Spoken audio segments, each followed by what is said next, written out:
What I've come to learn as a biographer is that people see different sides of a person. So, I try to interview as many people as I can who saw the different sides of a person. So, for example, their family, family members, and I interviewed the 4 Whitlam children. They saw a different side to their father that, say, his parliamentary colleagues or his party colleagues may not have seen. And so it's important to look at the different shades of a person, the different approaches of a person. And we reveal different aspects of ourselves to different people. How we act at work is sometimes different to how we might act at home or act with our friends. And so they're the things that I'm really interested in, how you can see a person from different vantage points and how they operate in those different ways. And then you need to draw some conclusions about that.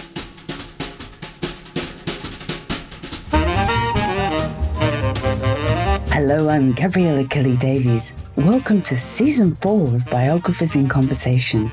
In each episode, biographers chat about the multiplicity of choices they face while crafting life stories. I'd like to acknowledge Australia's first storytellers, the Gadigal people of the Eora Nation. The Gadigal people are the traditional owners of the land from which I'm coming to you today. You'll find us wherever you listen to your podcasts and on our website, biographersinconversation.com. Let's start the show. In this episode of Biographers in Conversation, political biographer and journalist Troy Bramston chats with me about his choices while crafting Gough Whitlam, the Vista of the New. A towering political figure, Gough Whitlam was Australia's 21st Prime Minister. Many Australians view him as a visionary reformer, constitutional lightning rod, and enduring cultural touchstone. However, his legacy remains contested, so much so, his story demands rethinking rather than just retelling. The Vista of the New is the first full biography since Whitlam's death in 2014. An epic of triumph and tragedy on a Shakespearean scale, it reveals the grandeur and flaws of a man who dared to remake a nation. Troy, welcome to Biographers in Conversation. It's a pleasure to be here. Thank you for having me. Please introduce us to Gough Whitlam and your biography of him. Yeah, well, of course, Gough Whitlam was Australia's Prime Minister from 1972 to 1975. He'd been in Parliament for a long time before that, about 20 years. He was a World War II navigator. He was a very prominent Sydney barrister. And of course, as a Prime Minister, his government was a turning point for the nation. And so for a lot of people who came of age in the post-war era, Whitlam kind of carried the light for a new generation of Australians. But other Australians found him polarising and divisive and found his government was doing too much too soon and quite radical in many of its policies. So he remains a very significant figure. And I felt that since his death about 10 years ago, we needed a new full life biography that examines every aspect of his time alive and how we should consider his legacy after he's gone. And what was the trigger to do it now? Was there something that was special about now and driving you, or did you just reach a point where you thought it was time to do it? Yeah, this is my 4th prime ministerial biography. I've written books on Paul Keating and Bob Hawke and Robert Menzies. And I felt that Gough Whitlam was always a subject that I would like to tackle as a political biographer. And of course, the book came out in October 2025, which was the 50th anniversary of the dismissal of his government. So it was kind of a timely opportunity to look back at the end of his government after 50 years and start to draw some, I think, pretty clear sort of historical assessments about him and about his government and about his place in our history. So the book was kind of timed to that 50th anniversary, and there was a lot of events, a lot of retrospectives about the dismissal. So it sort of came out, I think, at a good time. But as we'll probably talk about, I mean, I knew Gough Whitlam and I used to visit him and talk to him. And so I had a unique insight into him, which I think is useful as a biographer, but not essential. But if you can meet the person you're writing about, I think you do benefit from that. Absolutely. What truths about Whitlam were you driven to discover that earlier biographers might have missed? Well, I think that some biographers were probably too sympathetic to him. too captured by the subject. I mean, Whitlam had these great strengths. You know, he's a visionary, he's very intelligent, he's a patriot, he was very committed to the country. You know, he served it in World War II, he served it in politics, and then he served it as an ambassador after politics. And so he has a big legacy and achieved a lot of things, but he was also a very flawed person. The way he ran the government was very chaotic, often dysfunctional. A lot of people really didn't like him. And I found that many of the ways he approached governing and approached politics were detrimental to his government. And he had these kind of blind spots which just came up again and again and again, whether it was, you know, the loans affair, this attempt to borrow $4 billion US from the Middle East to invest in national resource projects, whether it was in the lead up to the dismissal, whether it was his relationship with his colleagues. He had these real flaws in how he dealt with people and how he assessed situations. And I did feel that previous biographers and historians had somewhat overlooked those things or given him a bit of a pass on them, you know, saw other people to blame for some of his mistakes, when it was very clear to me that he was in many ways the architect of his own mistakes and blunders and missed opportunities. Why did you choose the title, The Vista of the New? What's the significance? Yeah, I mean, that's actually really interesting. I found this poem that he had written while at Canberra Grammar. He was a student there. In fact, he's the only Prime Minister to grow up in the national capital. His father was a senior public servant, and the family moved there in the year after that the federal parliament opened in 1927. And so he's at Canberra Grammar, and he's contributing to the student journal there, the Canberran. And he'd done that at other schools he'd attended also in Sydney and also in Canberra.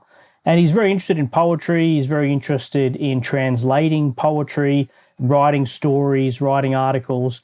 And he wrote this poem called The Vista of the New, where he used that phrase about how we must have respect for previous generations and the contribution they've made to their history. But as a young person, their focus and their attention is always on the future, the vista of the new, what's coming, and the role they can play in it. So I sensed that that was it. That was the subtitle that I was looking for, because it sort of encapsulated the Whitlam ambition. You know, he was a very towering figure with a very big animating vision for the country. He had bold ideas, wanted to change the country, turn it in a newer direction. And so here he is as a teenager writing about the vista of the new. And so for a lot of people, they see Whitlam and his government as part of the new Australia, the sort of turning point in the post-war era. So I thought that was perfect. And, you know, as a biographer, you often struggle to get the best title, the best phrase that can kind of encapsulate the person. And so there in a subtitle, you can sort of see the kind of person that he was. And so I latched onto that.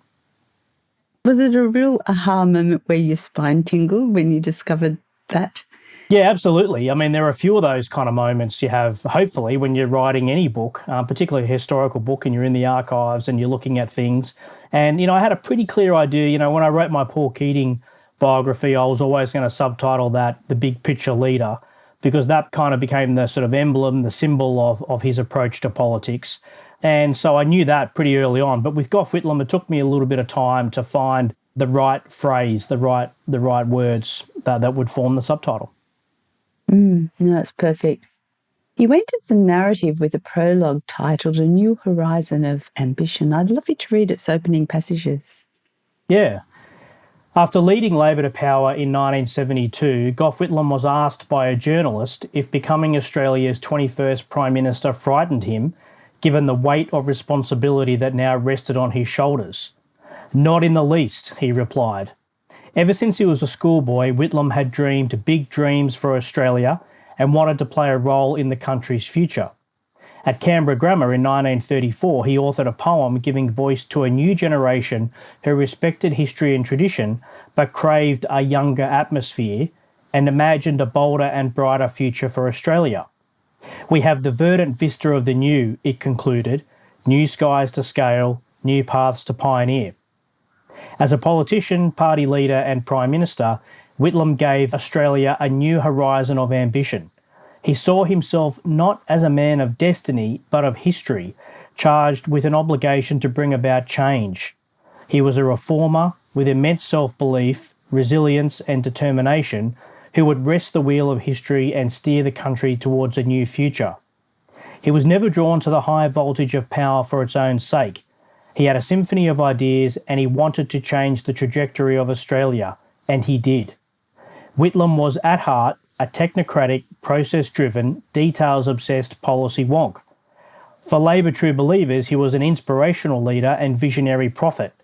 For a generation who came of age in the post-war years, he carried the light towards a modern, confident, outward-looking Australia. His government, the issues he pursued, and the changes he made defined a generation and shaped a nation. Thank you. I'm curious about your remark that Whitlam saw himself as a man of history rather than destiny. What's the significance of this statement?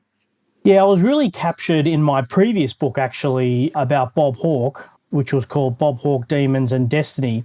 And Bob Hawke did have this sense of destiny. You know, he believed that the prime ministership was preordained. You know, from the moment he came blinking into life as a baby, his mother and father thought he was destined for big things. Indeed, they thought he was destined to be prime minister. And so Bob Hawke grew up with this sense that he was going to be prime minister one day. I don't think Gough Whitlam ever felt he would be prime minister one day, not in the same way. Sure, he had ambition, he had drive, he had determination, like a lot of people who become prime minister. But it's quite clear to me that, you know, when he's in World War II or when he's a barrister and even when he's elected to Parliament, I found an interview where Margaret, his wife, had said, look, he really didn't think he'd become prime minister. So it wasn't destiny that drove Whitlam, it was this sense of history. And by history, I mean that he wanted to be part of history. He wanted to shape history. He wanted to leave his mark on it. He wanted to turn the history of the country in a new direction. So that was how he saw himself.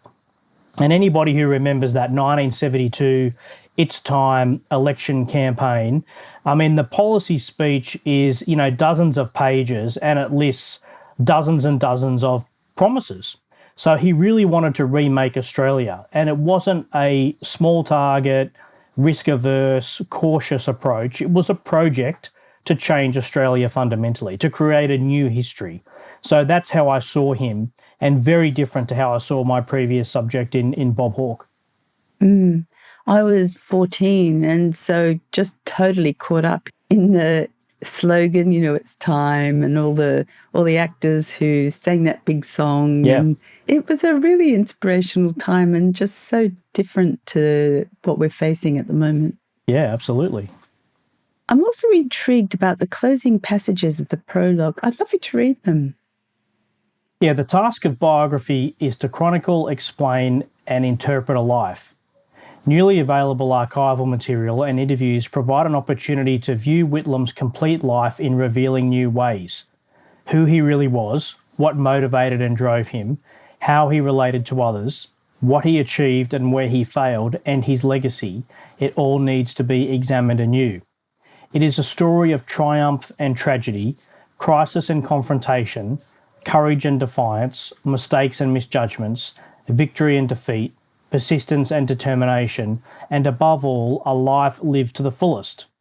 He was a patriot who served his country in war and peace, and his prime ministership was a turning point for Australia. Gough Whitlam made Australians enlarge their ambitions and expand their horizons and think bigger and bolder. He led a crusade for modernisation, sweeping away cobwebs and complacency, and made us see the verdant vista of the new. Were these the questions that you were really seeking to uncover through your research and through this project?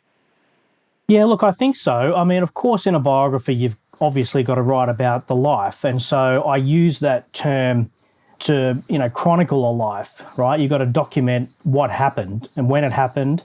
But also it's important, I think, in a biography to draw some conclusions along the way. So to interpret the life, you need to explain it and interpret it. And so I'm very captured by this sense. I mean, I've read a lot of biographies, some terrific, some not so terrific, and often they just seem to describe what happens without explaining the importance of it for a reader.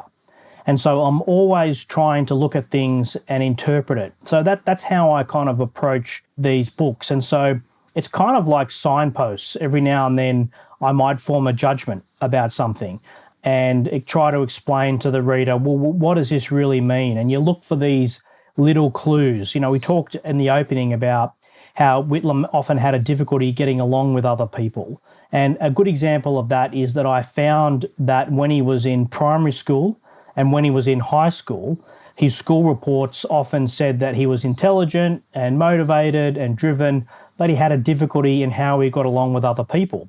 And so you can fast forward, 40, 50 years, and you can see that he's having a difficulty in how he relates to people in the Labor Party and relates to his ministers in government.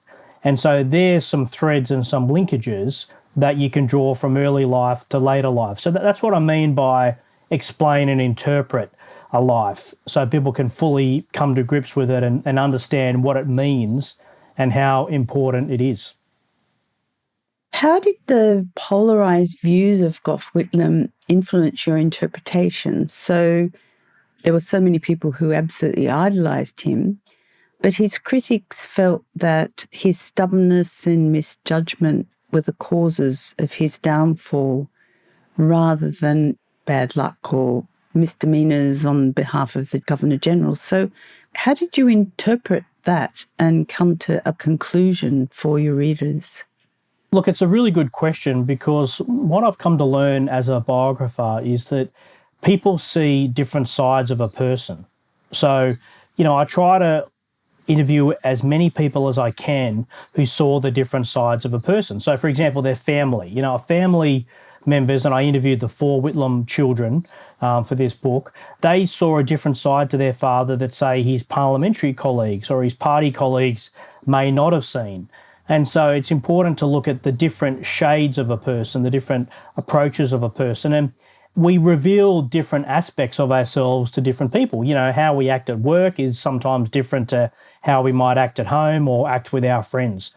And so they're the things that I'm really interested in, how you can see a person from different vantage points and how they operate in those different ways. And then you need to draw some conclusions about that. So sometimes a personality trait might be the same as it is at home, as it is at work, as it is with your friends. And then sometimes it might be very different. And sometimes we shield things from people as well. And so, everybody is, it sounds cliche, but everybody is human and have these human traits. And so it's about bringing them out and understanding them, because people are complex. People are different. People can be contradictory. People can hold views that don't gel or align often in the same way. They can contradict themselves.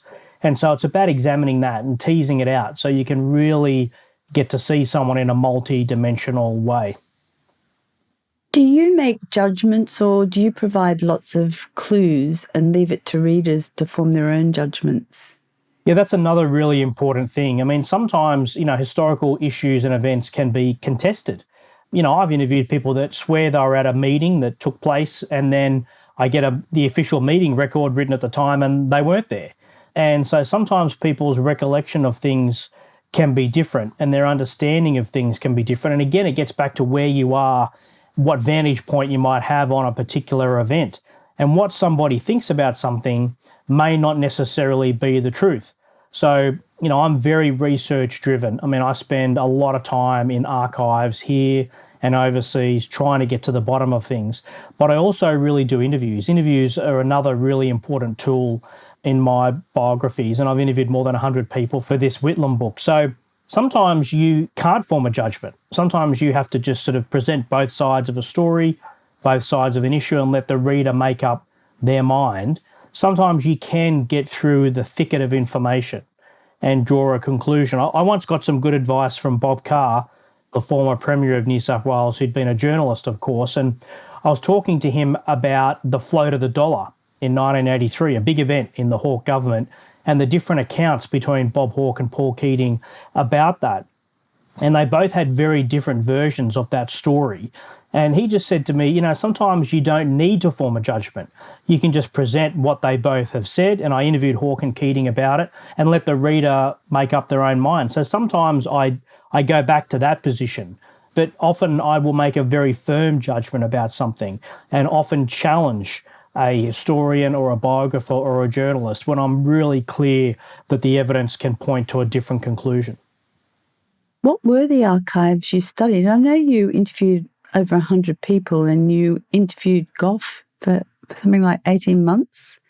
What was your research strategy? Yeah, well, I should say that I didn't technically or really interview Gough Whitlam. I used to visit him at his office and talk to him at length. And I did that for almost 20 years. We'd talk on the phone. I'd visit him at his office. I'd talk to him at different events. He would send me letters. I'd write him letters. And so I kept a lot of those notes. So they're more conversations, and I don't want to overplay that I formally interviewed him, but I did interview 100 other people for the book. And so that's an important tool. But in terms of the research, I'm on the hunt. I'm like an archaeologist. I'm deep into the research. And so I look at things that are available, libraries, archival depositories all over the world. And I push people to open up new records if they've been sealed or if they've been redacted to be reconsidered. And so a big new source of information for this book was the National Archives. There were a lot of material in Canberra and in Sydney that hadn't been opened up, even after 50 years that his government had ended. And so I really pushed the archives and worked cooperatively with them to get new material open. This is government documents like cabinet records, departmental records, memos, letters, all sorts of things. And the other big thing was Gough Whitlam's papers. So when I used to go and visit Gough at his office, I knew he had this huge bank of filing cabinets where he had accumulated material since he had left Parliament in 1977. And so there's decades of material there, and a lot of that material was sent to the Whitlam Institute at the University of Western Sydney.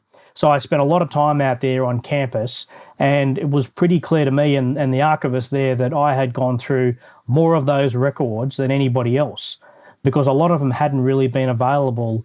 None of them had been available until after he died and the office was packed up. And so there was this huge amount of material. So it's just a process, of just going through things and seeing what new material you can find, what might be really interesting.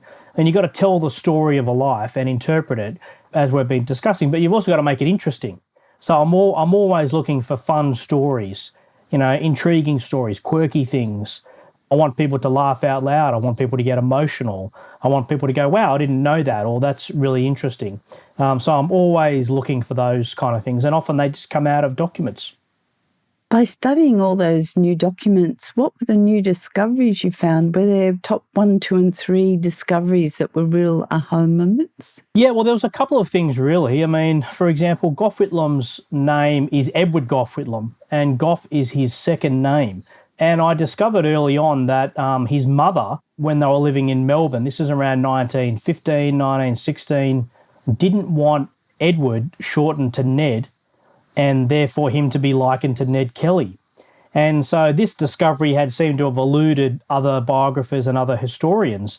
He had a maternal grandfather called Edward, and it was thought that that was the reason why he would go by his second name, Gough, but it was actually because his mother didn't want Edward shortened to Ned and him likened to Ned Kelly.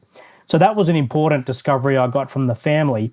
And then, interestingly, talking about documents, you try to use the documents to assemble a life, a birth certificate, a marriage certificate, a wartime record, things like that.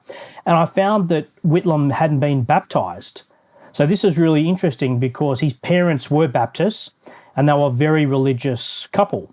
His father was deeply religious, had a big theological library, was involved in the World Council of Churches, and Gough had a great fascination with religion, although he was an atheist by the time he was a teenager. And so I discovered that he'd never been baptised, but he had been confirmed in the Anglican Church. And so that was really interesting. And the reason for that is that Baptists are baptised at adolescence. And by the time he was an adolescent, he was already in the Anglican Church or the Church of England. And so he sort of missed that opportunity. And that was another thing that had eluded biographers. So, they're really important parts of his life and who he is. But then when you move into the government, there are two things that really gripped me. One was this thing we'd referred to earlier, which was this attempt through a Pakistani commodities trader named Tirath Kemlani to find a country that would loan US $4 billion to invest in minerals and energy projects in Australia. This became a huge scandal. And when I went through this huge amount of documentation, I was able to really clearly say that the public servants were warning Whitlam and his Minerals and Energy Minister Rex Connor not to go ahead with this deal, not to engage Tirath Kemlani to broker this huge loan. I mean, it was such an enormous amount of money. One of the documents said that not even the Vatican or the mafia could raise this amount of money. And the short story here is it was a con. He was trying to con the government. And the idea was that he would get an upfront commission, can you believe this, of US $100 million.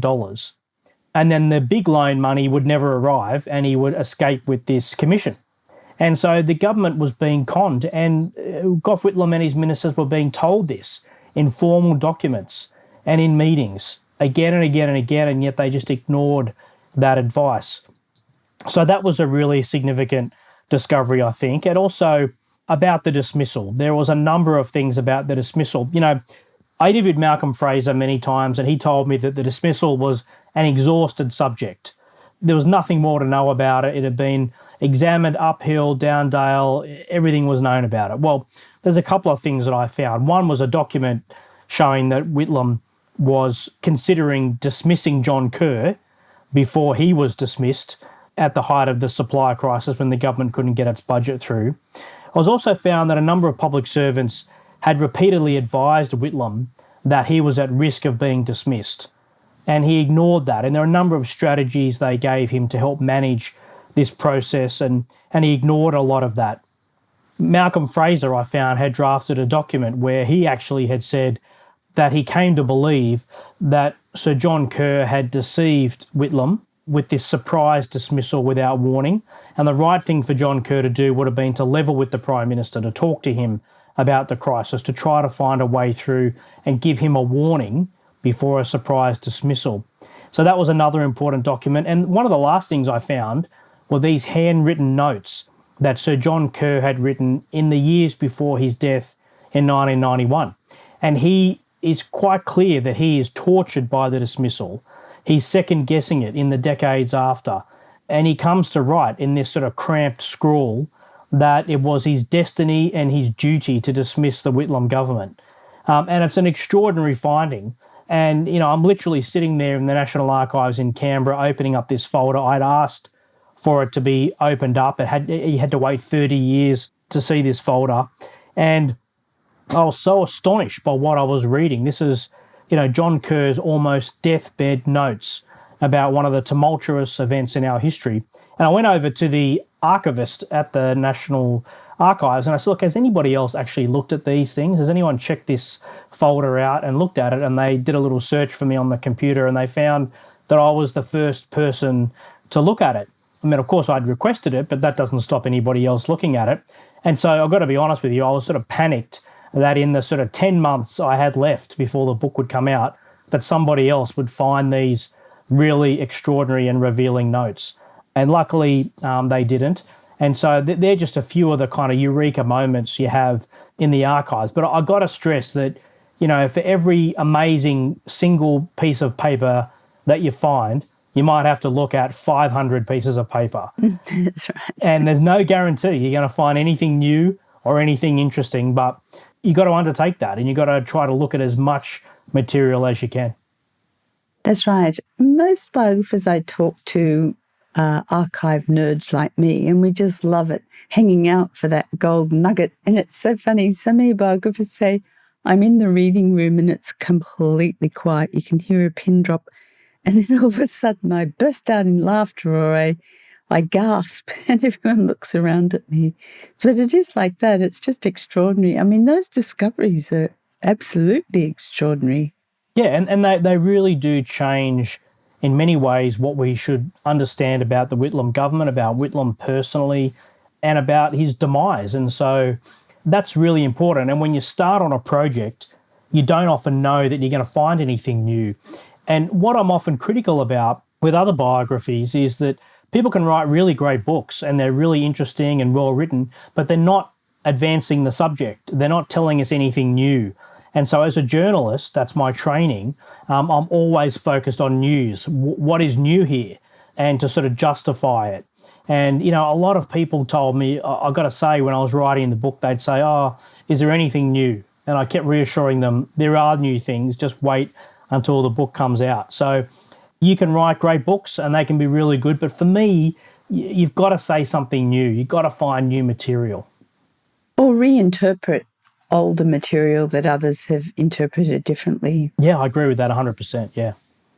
How did the sources you discovered influence the biography's central theme, which is the importance of leadership in politics? Yeah, well, I've always been interested in political leadership. I've often said that, I write these books because I'm interested in political power. I'm interested in how power's gained, how it's used, and then inevitably how power's lost.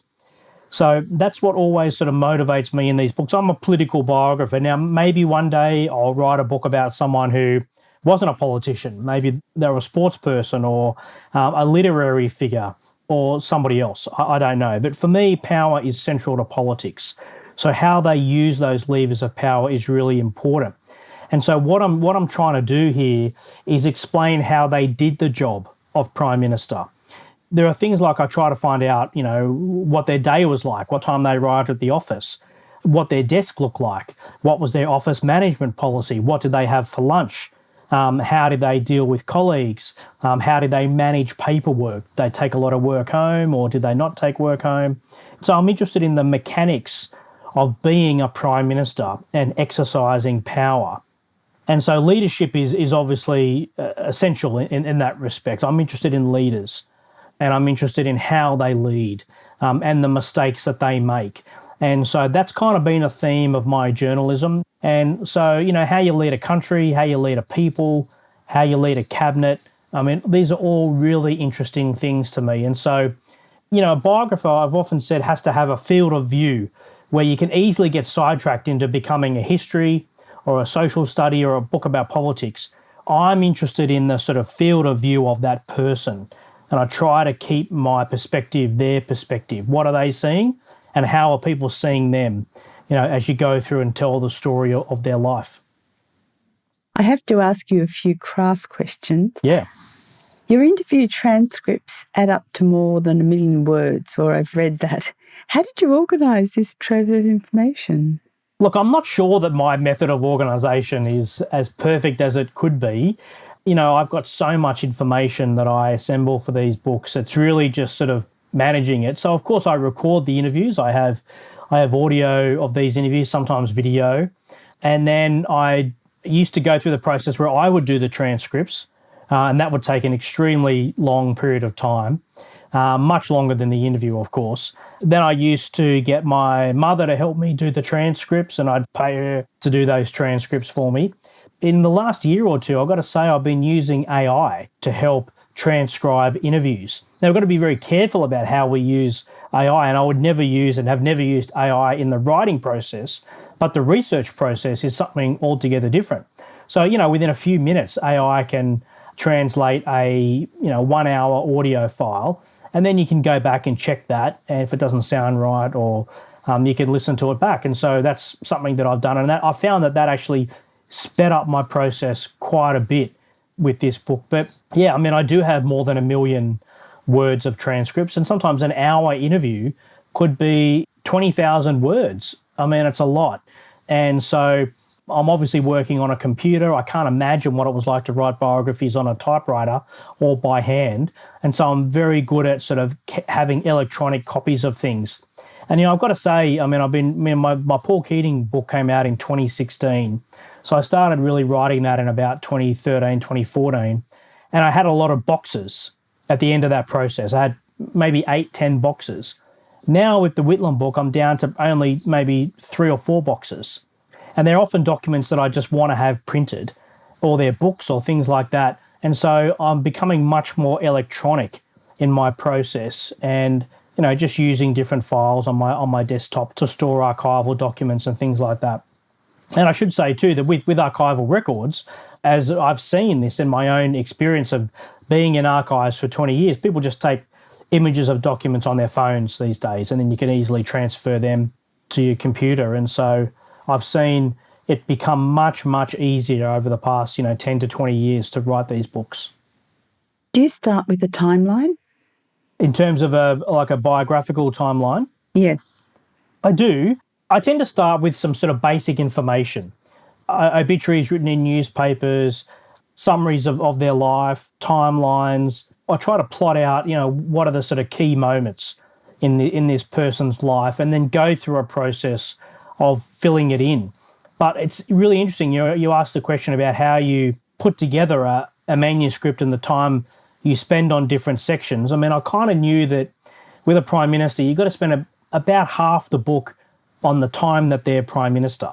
Now, they might only be Prime Minister for, I don't know, maybe 3 or 4 or 5% of their life, but it's the most important part of their life. And so it doesn't mean you need to ignore other aspects or downplay those things or not spend the time, but that's what people are really buying these books for. So I need to spend a fair bit of time on the Prime Ministership. So I sort of roughly look at about half the book being on their Prime Ministership, and about probably a quarter on their sort of pre-politics life, and then another quarter before the Prime Ministership and then after. So the books often just tend to work out that way anyway. When in the research process did you start drafting? I will sort of do a bit of research for maybe 6 months or a year. I mean, I tend to write these books part-time, essentially. I'm a full-time journalist, but I do take periods of leave to work on these books. And so I've got to get a feel for the archives, and I've got to get a feel for the interviews first to sort of know the person. I don't think you can just sit down and start writing because you don't really know enough. So I try to immerse myself in secondary sources, newspapers, history books, other biographies, do a bit of the archival research, and do the interviews. Now, the other thing is, because I'm doing these historical subjects, I tend to sort of front load my research with interviews because, people don't live forever. And I don't want to wait a couple of years to interview somebody and find that they're no longer with us. And so I've often had the situation where I do the last interview with somebody. I mean, I did Bob Hawke's last interview, for example, just before he died.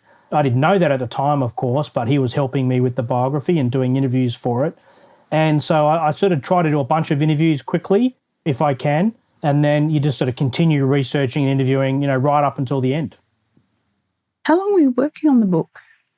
So this book came out at the end of 2025. I probably started really working on it in 2021, 2022. So my biography of Bob Hawke came out early 2022, but by that stage, I'm always thinking one book ahead.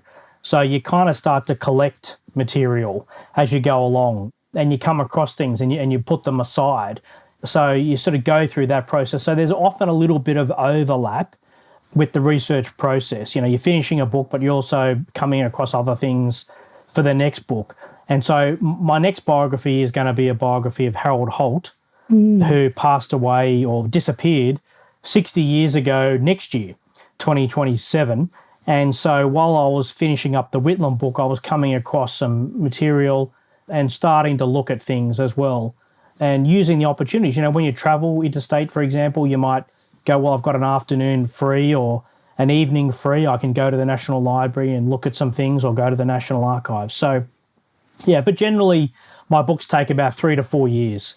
And I should add a point to that. I'm pretty fast in doing these things. I'm thorough. I've often said that journalism is a good skill for biographers because we can process information quickly, we can write to a deadline, we can write to a length, and those skills are really important. And so are the general research skills and interviewing skills. I find it's a really good background for writing any history book, but particularly biography. How did you take control of the story as the narrator rather than allowing Whitlam's strong autobiographical voice to dominate? Yeah, that's really interesting. You live with these people. You live with them for years. I would end every day and talk to my wife or my teenage children about what I learned about Gough Whitlam that day. Or sometimes you find things are so astonishing you want to share it with someone that you can trust. And because you live with them, their voice is in your head. and you're thinking about them all the time. And Whitlam is someone who I found was really interesting because he actually didn't give many autobiographical interviews. There was actually really only a handful of interviews, for someone who lived nearly 100 years. It's extraordinary that I could only find maybe half a dozen interviews where he talked about aspects of his life. His growing up with his parents or his grandparents, or his early years in politics or the law. There was actually very few sources. And so I thought that was probably an attempt to control the narrative of his life a bit. Often politicians are sort of reluctant to share too much. Paul Keating was a little bit better, and Bob Hawke was very happy to talk about himself to anybody. Yes. That was the nature of him. So there wasn't a shortage of information. But yeah, Whitlam was controlling the narrative. And, you'd be familiar and your listeners would be familiar with the great story that Winston Churchill once said that he thinks he'll be treated favourably in history because he's going to write the history himself. And Churchill did that with multiple volumes of aspects of his life.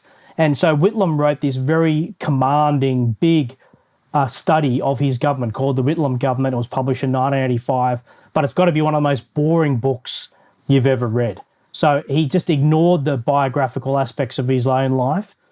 He just wanted to talk about the policies. And he was kind of an advocate, a very strong advocate for everything that he did and why it was almost flawless for the rest of his life. And so, I had to challenge him on a lot of things in my own mind. I felt like I was having arguments with him and questioning a lot of his assumptions. Things like free university education. A lot of people think that is a great achievement. And I met dozens of people who told me that was the big thing that changed their life. And no doubt it did. But it didn't change the nature of our universities. The idea was that it would help people from low socioeconomic backgrounds get to university because they didn't have to pay for it. But that actually is not what happened. What happened is that it enabled a lot of wealthy students to go to university for free. And the reason why a lot of students from low socioeconomic backgrounds, the western suburbs of Sydney and Melbourne, didn't get to university was because they weren't completing year 11 and 12. And so there's no point having a free university course if you can't matriculate and get entry to a university. And so what Bob Hawke and Paul Keating did was increase that rate of school completion from year 10 to year 12 from about 30% to almost 80% within a 10-year period. So that was a really big reform. But for Whitlam, he didn't change the cohort of universities. It remained about the same. And so that was an area where he regarded as a great achievement, but the evidence didn't show that it actually achieved what he wanted to achieve, which was to get more people from diverse backgrounds going to university. I guess that relates also to his self-mythologizing. So that's probably really part of the same question, isn't it? That his autobiographical voice and self-mythologizing go together. Well, absolutely. And that's a really important point to make as well. I'm glad you said that because politicians are in the legacy building business. That's what they do. They're about telling us how important they were, highlighting their achievements, minimizing their failures or missed opportunities. It's very rare to find a reflective politician who can be truly open and honest about what they did. And of course, one of the flaws with autobiography or memoir is that it is inherently self-serving. You wouldn't write a book about yourself that said, you failed in all these areas. I mean, there are books like that and they tend to do very well, but it's very difficult for a politician to do that. So yes, you have to challenge the narrative. And that's why I think some previous biographers of Whitlam and other prime ministers sometimes get a little bit captured by the subject, and they might love the subject so much that they lack a bit of judgment. Now, I really enjoyed and was thrilled to spend so many hours with Gough Whitlam. He was a magnetic, larger-than-life, fascinating figure. But as a biographer, I took it very seriously that I had to make sound judgments. It wasn't hagiography, it was biography. And that's a crucial distinction. You describe Whitlam's defining flaw as a difficulty in relating to other people. How did you access his inner life, given that his papers are largely public and performative? Yeah, that's really interesting. And that's where interviews come in, I think. And, I had the opportunity over many years to interview most of his ministerial colleagues. And there are only two ministers alive now from the Whitlam government period. That's Doug McClelland, who is about to turn 100 this year, and Paul Keating, who was the youngest and last minister appointed to the cabinet. And so I spent a lot of time with both Doug and Paul, but also I'd talked to many other ministers over the years, and, you know, they were very proud of the things that they achieved. And it is a government with, you know, immense achievements in urban and regional development, in health, in education, in law reform, in the arts, lots of things. But they were very critical of Whitlam personally and how he managed the government. He was a bit of a lone ranger. You know, he followed his own star. It gets back to what I was saying earlier from when he was at school. He was very much on a single track, and he wasn't very collaborative or very collegiate. You know, he had this approach to politics, which he described himself as crash through or crash. And he kind of did that, and successfully he crashed through until the 11th of November 1975 when he crashed. And a lot of his ministers were very critical about that and sort of thought that a lot of the mistakes could have been avoided with a different style of government, a different style of leadership. So that gets back to the inner life as to who this person is, how they were shaped, how the environment shaped them. And so I found that as this defining flaw in how we related to other people. And it became a kind of thing that went all the way through the book, like the kind of spine of the book. It just kept coming back to that, where in many ways it was his greatest strength was the fact that he was so commanding, so driven, so singular, you know, in knowing the pathway for the Labor Party and knowing the pathway for the country. But that became the essential ingredient in his downfall. And so, you know, I've been telling people that if William Shakespeare was alive today, he would write a play about Gough Whitlam and the Whitlam government, because it is these great characteristics of him, these great attributes, these great virtues became these defining flaws that brought him down. And we can see that in many of Shakespeare's characters. And so unlocking that inner life of Whitlam, what made him tick, was really important. And so that's where you get that mix of documents, the public servants giving him those warnings, giving him that advice that he's ignoring, and his colleagues and how he's treating them. I should add that I learnt this great story from one of his ministers where they were getting a bit cranky in a cabinet meeting one day, and all the ministers were in cabinet. Can you believe that? Nearly 30 people sitting around the cabinet table. And they wanted to have a bit of a discussion about how the government was going. It wasn't going that well. There were a lot of problems mounting up. And so they decided to have this discussion. And Whitlam quickly called a halt to the discussion, and he scanned the eyes of his ministers, and he said, there's enough with that discussion. He said, this government has one thing going for it, and you're looking at it. Now, that, to me, is Gough Whitlam personified. That was how he approached his life. That's how he approached politics. But that was a flaw. That was not the way to run a government. So we ended up with this sort of incredible dichotomy. An amazing prime minister who had a grand vision, changed the country, turned it in a new direction that was almost all positive, and those reforms have stood the test of time. But the way he ran the government was so chaotic, so dysfunctional, and he was so flawed that in many ways he became an architect of his own downfall. And so this contrast within the person became really fascinating to examine in depth. You ended the Vista of the New with an epilogue. I'd love you to read its closing passages. Okay. The arc of his life was truly Shakespearean. Character is destiny.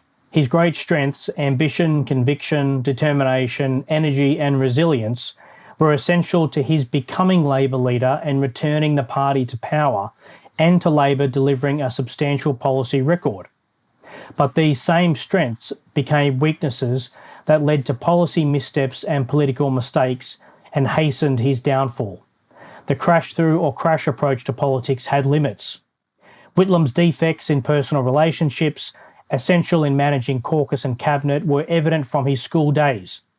His unshakable self-belief and imperviousness to advice meant he managed the economy and the budget poorly, made errors in how he approached several foreign policy decisions, and blundered into avoidable scandals such as the Vince Gare affair, the madcap attempt to borrow US $4 billion from the Middle East via commodities trader Tirath Kemlani, and the later attempt to procure a US $500,000 donation from Saddam Hussein's Ba'ath Party. He did little contingency planning during the supply crisis, ignored public service advice, and was condescending towards Governor-General John Kerr, his viceroy. He failed to understand the elemental nature of the crisis, lack of supply, and missed opportunities to strike a compromise or find a way through that kept him in office. After being dismissed, he did not immediately inform his Senate colleagues, but retreated to the lodge and ate a steak, which underscored his solitary nature and personality. His unshakable belief in his strategy of toughing it out, expecting the Senate to crack and pass his budget, had spectacularly unravelled. None of this justified Kerr's craven, deceptive actions and surprise dismissal, but a Prime Minister who better understood the power dynamics and was better prepared would have handled it differently. At the end of his long life, Whitlam had won admiration, affection and respect from across the political spectrum. Half a century after his prime ministership ended, his policy legacy remains largely in place and is mostly bipartisan. The way of the reformer is hard, he knew, but looking ever forward and making progress is the essential task of leaders. A mandate to govern, he said, was not a permit to preside, but a command to perform. His principal legacy is leadership. Whitlam made Australians see a brighter and better future, a vista of the new, and encouraged them to settle for nothing less than the sum of their talents as a people and a nation. As he said when delivering Labor's election campaign policy speech in November 1972, I do not for a moment believe that we should set limits on what we can achieve together for our country, our people, our future. It remains as timely as ever. That's so good. It shows that he's a leader but not a manager. Yeah, absolutely. Why did you choose this ending? Yeah, look, I think when you get to the end of the book, it was actually one of the hardest parts of the book to write, the epilogue, because you can't just end with somebody dying, I don't feel. I mean, you have to describe that death. And someone actually told me the other day that they cried when they were reading the last few chapters of the book, which dealt with Whitlam's death and his funeral and how he was remembered. But you need to kind of sum up the life. You know, you can't just bring a halt to it. I felt you need to do that. And so this is where we get to the bit we talked about at the start of this podcast, which is the interpretation of the life. You know, I've chronicled it, I've explained what happened, but now I'm like bringing those threads together and interpreting it. So as I just explained, you know, a big achiever, but some pretty big blunders and missed opportunities. But what we should remember is that he really did believe in Australia and believe in its potential as a nation and as a people. And that's what really guided him throughout his public life. And so it does get back to that theme, which is leadership. And so I'm very attracted to leaders in politics. Not every politician is a leader, but I think that's the task of politics. It's to lead, it's to change the nation, to turn it in a new direction. And there's very few better examples of that than Gough Whitlam. Absolutely. So just in closing, what do you believe is the role of a political biographer? Well, I do think that you need to write a biography. So clearly you're telling the story of somebody's life, you're explaining it, you're interpreting it as we've been discussing it, but you've got to put a political lens over it. So I've often found that the people that write the best literary biographies are people who understand literature. You know, they're writing about a life, but they understand the task of writing, they understand books, they understand how to go about the field of literature. That's their field of exploration. For me, politics is kind of like adjacent to biography. So I'm writing about a politician. Obviously, I'm going to write about politics, but often political biographers just write about a biography. They just write a life. To me, some of the great political biographers like Robert Caro, for example, who's written this, 4 volumes, soon to be 5 on Lyndon Johnson, is you've got to write about the field of endeavour as well. And the field of endeavour is politics. So you've got to understand the politics. You've got to understand how the press gallery works, how the parliament operates, how a political party conference operates, what it feels like to be in a caucus room or in a cabinet room, what it's like to walk around the corridors of Parliament House. You've got to bring that overlay to the biography. And so that's what I feel. And as a political journalist, I'm well equipped to do that. It doesn't mean that other people can't do it, but you've got to really immerse yourself in politics if you want to understand a political life. And so that's how I see the role of a political biographer as opposed to just a biographer. And Robert Caro is the messiah of political biographies. Turn every page, as he says. Yeah, absolutely. I mean, Robert Caro is great. I mean, I've read all of his books and he's an inspiration to me. I mean, I'd love to have decades and decades to work on a biographical subject, but unfortunately I've got to pay the bills and earn some money. And so you do the best job you can in the time, but his method and his lessons are valid for everyone, I think. Have you read Working? Yeah, I have, absolutely. I've read Working, and I think I wrote about that in The Australian. I reviewed it as well. So, yeah, that's a really, really masterful study about how to go about the task. Yes, I've read it so many times I almost know it off by heart. Yeah, right. Troy, thank you for chatting with us today about your biography of Gough Whitlam. What strikes me most is the sheer difficulty of the biographical task. To craft a comprehensive life story of a mythologized figure with a contested legacy requires both courage and scrupulous intellectual honesty. You've given us an unsentimental reckoning with a man whose immense self-belief was simultaneously his greatest gift and fatal flaw. In the biography, you ask how a government can be so visionary, yet so chaotic and politically reckless. This is a question about biography itself. It asks how we hold the grandeur and the failures of a life in the same frame without letting one eclipse the other. So thank you so much. Yeah, it's a real pleasure. Thank you. I really enjoyed the discussion and I'm a big fan of the podcast. So thank you for having me on. Thank you for listening to Biographers in Conversation. Special thanks to my producer, Andy Marr, web manager Dylan Hamilton Foster, and Sunny Lauderdale for the music. We'd love you to take a moment to rate the show on the website, across social media, Apple, Spotify, or wherever you find your podcasts. If you enjoyed this conversation, please share it with your family and friends and on social media. To discover more about my guests and their biographies, head over to their show pages on biographersinconversation.com. There you'll find all our episodes and ways of getting in touch with us. I'm looking forward to our next conversation about the choices every biographer faces. I hope you are too.